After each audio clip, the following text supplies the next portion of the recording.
Once again, I'm going to remind everybody, in case, of course, some people just skip around to try to find the audio video that best suits their needs at the time for information. So that, yes, this is from 2009, but they have restarted the program back. It's all in the numbers, too. 2009 was 91 years from the Spanish flu outbreak, and this is 2019, which is, you invert the 9 to 1, you get 91, or 19, which is one of those satanic, devil worshipping Kabbalah numbers. So, and also this is the year they're supposed to be bringing Baal back to rule. We mentioned that on another video. But we only have until April 19th to get them to reverse these laws about forced vaccination, or kids are going to be dropping dead, just like that mural in Denver where they show all those women carrying their dead children and crying and mourning, because it's going to take a lot of sacrifice to bring Baal back to Earth from Saturn. But anyways, that has to be stopped, but we'll do something on that later. I think we're on page 81. Hopefully I didn't skip anything.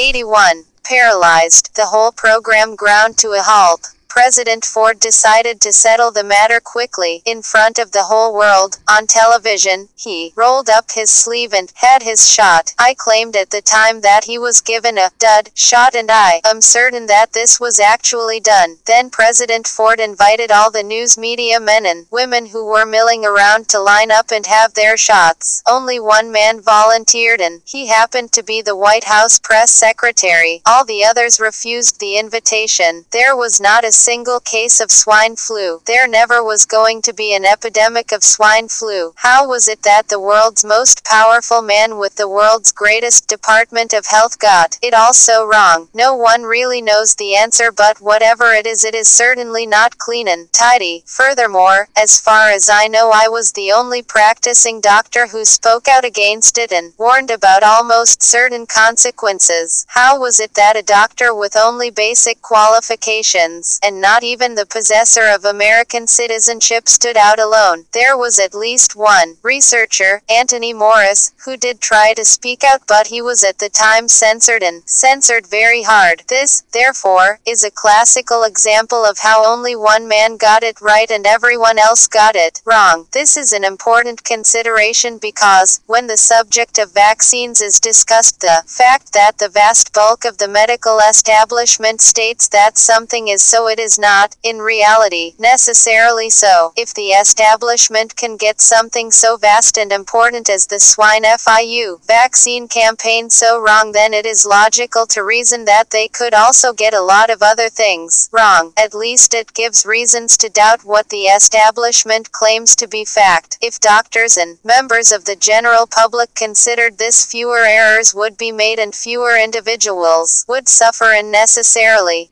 http://webpages.netlink.co.nz/tilde/swine.htm. Claims of over $1.3 billion came from victims of the vaccine that caused severe paralysis, Guillain-Barré syndrome, and death of 25. 19. Inadequate performance of the government in stopping the spread of the swine flu as cover for spreading a pandemic. The necessity for a mandatory vaccine or multiple mandatory vaccines could have been avoided by early curtailment of the virus spread, says an expert. Hong Kong virologist and SARS expert Yi Guan says the World Health Organization erred in not responding fast enough to the outbreak and thus contributed